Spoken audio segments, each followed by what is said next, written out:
जहां हर कथा हमारे भीतर एक नई रोशनी जगाती है, जीवन को समझने की और खुद को पहचानने की। आज की कथा है गुरु परशुराम का क्रोध, जब ज्ञान भी विनाशक बन गया। एक ऐसा क्षण जब शांत साधु का धैर्य टूटा और ब्रह्मास्त्र की अग्नि ने धरती को जला डाला।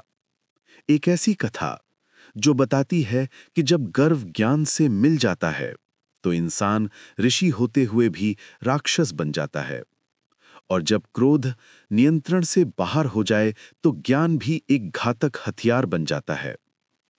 कहते हैं, एक समय था जब पृथ्वी पर अत्याचार बढ़ चला था, धर्म की नींव डगमगाने लगी थी और न्याय की आवाज मौन हो गई थी। तभी पृथ्वी ने पुकारा, और उस पुकार का उत्तर था गुरु परशुराम का जन्म, वो जो ब्रह्मज्ञानी भी थे और योद्धा भी। राजाओं में अहंकार था, क्षत्रियों में शक्ति का दुरुपयोग, और धर्म धीरे धीरे धूल में दबता जा रहा था। पृथ्वी कराह उठी थी अन्याय के बोझ तले। तभी समय ने जन्म दिया एक शक्ति को, एक ऋषि पुत्र पर योद्धा से भी प्रखर, भृगुवंशी ब्राह्मण के पुत्र परशुराम। नाम था राम, पर उनके भीतर जलता था शिव का तेज और उफनता था न्याय का ज्वालामुखी।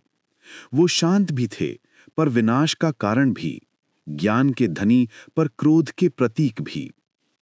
परशुराम बचपन से ही कुछ अलग थे। जहां दूसरे बच्चे खिलौनों से खेलते थे, वहां वे ध्यान की अग्नि में तपते थे।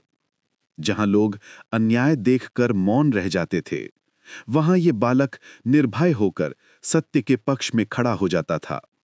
उनके भीतर एक अजीब सी शांति थी, पर उसी शांति के भीतर छिपा था अग्नि का सागर। और फिर एक दिन सब बदल गया, जब उन्होंने अपनी माता रेणुका को अपमानित होते देखा। कुछ उनके भीतर टूट गया। उस क्षण एक साधु के भीतर से योद्धा जन्मा, और न्याय की ज्वाला फिर कभी शांत नहीं हुई। उस दिन मौन टूट गया। परशुराम ने शस्त्र उठाया और प्रतिज्ञा ली कि जब तक पृथ्वी पर अत्याचार रहेगा, मैं उसे समाप्त करूंगा। धरती गूंज उठी थी उस शपथ की प्रतिध्वनि से। आकाश में बिजली कौंधी, हवाएं थम गईं, और समय ने देखा, एक ब्राह्मण जिसने ज्ञान को अपना धर्म माना था, अब युद्ध को अपना कर्म बना रहा था। उस दिन एक ऋषि ने हथियार उठाया, और वही क्षण था जिसने इतिहास की दिशा बदल दी। परशुराम केवल शक्तिशाली नहीं थे, वे अद्वितीय विद्वान भी थे। उन्होंने शस्त्र में बल पाया और शास्त्र में ज्ञान। उनकी साधना इतनी प्रखर थी कि स्वयं भगवान शिव उनके गुरु बने। कहते हैं, कैलाश की शीतल हवाओं में शिव ने उन्हें दिया अपना दिव्य शस्त्र परशु। शिव बोले, राम, ये परशु तुम्हें न्याय के लिए मिला है, प्रतिशोध के लिए नहीं। वो क्षण केवल एक वरदान नहीं था, वो एक आग्रह था कि शक्ति तभी पवित्र है जब वो धर्म की रक्षा के लिए प्रयोग हो। लेकिन धीरे धीरे शक्ति और ज्ञान जिन पर परशुराम को गर्व था, वही उनका अहंकार बन गए। उनका विश्वास इतना प्रबल हो गया कि वे स्वयं को अजेय समझने लगे। और यहीं से उनके जीवन में प्रवेश हुआ क्रोध का। शुरुआत में वो क्रोध धर्म के लिए था, अन्याय के विरुद्ध था। पर समय के साथ धर्म की सीमाएं धुंधली होने लगीं। न्याय और प्रतिशोध के बीच की रेखा मिटने लगी, और धीरे धीरे धर्म का रक्षक विनाशक बनता जा रहा था। कहते हैं, परशुराम ने 21 बार पृथ्वी से क्षत्रियों का संहार किया। हर बार उन्होंने कहा, यह अन्याय का अंत है, पर हर बार अंत नहीं हुआ, बस शुरुआत फिर से हुई।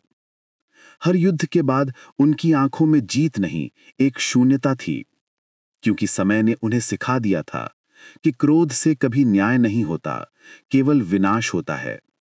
वो जो धर्म के रक्षक थे, वो स्वयं एक ऐसी ज्वाला बन गए जिसने अपने ही अस्तित्व को भस्म कर दिया। और धीरे धीरे वही परशुराम जो धर्म के रक्षक थे, अब भय का प्रतीक बन गए। उनके शिष्य तक उनकी छाया से कांपने लगे।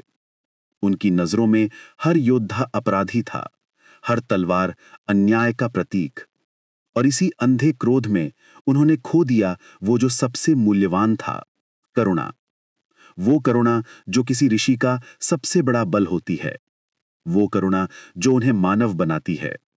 अब उनके भीतर केवल एक शून्यता थी, जिसमें जल रहा था अधूरा न्याय और अंतहीन क्रोध।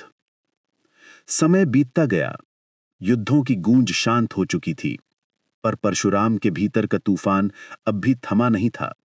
और तभी एक दिन उनके द्वार पर आया एक युवा। उसके नेत्रों में तेज था और मन में अपार जिज्ञासा। वो था कर्ण।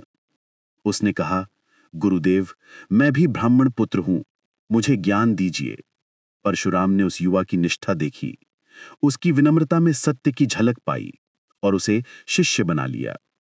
पर उन्हें नहीं पता था कि नियति एक और परीक्षा लिख चुकी है, जहां गुरु का अहंकार और शिष्य का सत्य टकराने वाले थे। परशुराम ने उसे स्वीकार किया। कर्ण ने अपनी पूरी निष्ठा, समर्पण और प्रेम से सीखना शुरू किया। वो जल्द ही सबसे श्रेष्ठ शिष्य बन गया। एक दिन जब परशुराम अपनी थकान मिटाने के लिए कर्ण की जांघ पर सिर रखकर विश्राम कर रहे थे, एक अचानक घटना हुई। एक बिच्छू ने कर्ण को काट लिया, पर कर्ण हिला भी नहीं। न केवल शरीर बल्कि मन भी अडिग था। उसकी स्थिरता और साहस ने परशुराम को चकित कर दिया। यहीं जन्मा वो भविष्य का योद्धा, जो नियति और धैर्य की पराकाष्ठा तक पहुंचने वाला था। वो दर्द सह गया ताकि गुरु की नींद न टूटे। जब परशुराम की आंख खुली, उन्होंने देखा कर्ण की जांघ से खून बह रहा था। परशुराम की दृष्टि में अविश्वसनीय आश्चर्य था। उन्होंने पूछा, कोई ब्राह्मण इतना दर्द कैसे सह सकता है? पर कर्ण ने सिर झुकाए रखा, मौन में अपनी निष्ठा और समर्पण को व्यक्त करते हुए। वो क्षण था जब गुरु ने जाना कि सत्य और साहस केवल शरीर में नहीं, मन और आत्मा में निहित होते हैं। कर्ण ने सच बता दिया, गुरुदेव, मैं ब्राह्मण नहीं, सूत पुत्र हूं। परशुराम का चेहरा लाल हो गया, क्रोध से। उन्होंने कहा, तूने मुझसे छल किया, इसलिए तेरा ज्ञान तुझे याद नहीं रहेगा जब तुझे सबसे ज्यादा जरूरत होगी। और यही हुआ कर्ण का शाप। युद्ध भूमि में जब उसे अपने अस्त्र याद करने थे, वे भूल गया, क्योंकि उसके गुरु का क्रोध अब भी जल रहा था। ये क्षण दर्शाता है, ज्ञान और शक्ति की शक्ति तभी सुरक्षित रहती है जब उसका आधार करुणा और सच्चाई हो। वर्षों बाद परशुराम ध्यान में बैठे थे। उनकी आंखें बंद थीं, लेकिन भीतर एक गहरी शून्यता थी। कर्ण का चेहरा बार बार उनके मन में उभर रहा था। हर स्मृति, हर पल जैसे उनकी आंखों के सामने घूम रहा था। और तभी उन्हें एहसास हुआ कि उन्होंने अपने क्रोध में न्याय नहीं किया, उन्होंने अहंकार में अन्याय किया। उनकी आत्मा थमी, मन शांत हुआ, और परशुराम ने जाना कि सच्ची शक्ति और ज्ञान केवल करुणा और विवेक के साथ ही सुरक्षित रहते हैं। वो शिष्य जो सबसे समर्पित था, उसे उन्होंने दंड दिया। तभी उन्हें याद आए भगवान शिव के शब्द, राम, ये परशु न्याय के लिए है, प्रतिशोध के लिए नहीं। उस दिन परशुराम ने अपने हथियार रख दिए। उन्होंने प्रण किया कि अब मैं शस्त्र नहीं, शास्त्र से मानवता की रक्षा करूंगा, क्योंकि ज्ञान तभी दिव्य है जब उसमें विनम्रता हो, वरना वही ज्ञान जो महान प्रतीत होता है, विनाशक बन जाता है। ये क्षण दर्शाता है, सच्ची शक्ति और न्याय तभी सुरक्षित रहते हैं जब मन करुणा और विवेक से भरा हो। दोस्तों, ये कहानी सिर्फ परशुराम या कर्ण की नहीं है, ये कहानी हम सबकी है। आज भी हम ज्ञान तो पाना चाहते हैं, लेकिन विनम्रता नहीं। हम ताकत तो चाहते हैं, लेकिन नियंत्रण नहीं। कितनी बार हम दूसरों की गलती पर क्रोध करते हैं, पर अपनी अहंकार की गलती नहीं देखते। याद रखिए, सच्ची शक्ति और ज्ञान तभी सुरक्षित रहते हैं जब उन्हें करुणा, विवेक और आत्मनिरीक्षण से भरा गया हो। परशुराम हमें यही सिखाते हैं कि जब ज्ञान से अहंकार जुड़ जाए तो वो विनाश लाता है, और जब शक्ति से संयम जुड़ जाए तो वो ईश्वरत्व लाता है। आज के जीवन में अगर हम अपने क्रोध को नियंत्रित करना सीख लें, अगर हम अपने ज्ञान को सेवा में बदल दें, तो यही परशु हमारे भीतर के अंधकार को काट सकता है। याद रखिए, सच्ची शक्ति और ज्ञान तभी महान होते हैं जब उन्हें निम्रता, संयम और करुणा से संवारा गया हो। दोस्तों, परशुराम की कहानी हमें याद दिलाती है कि हर ज्ञानी के भीतर एक अग्नि होती है, लेकिन वो अग्नि तभी शुभ है जब वो प्रकाश देती है, न कि जलाती है। तो आज से एक प्रण लें, हम अपने क्रोध को शक्ति बनाएंगे, अपने ज्ञान को विनम्रता में बदलेंगे और अपने जीवन को एक जीवन ज्ञान बना देंगे।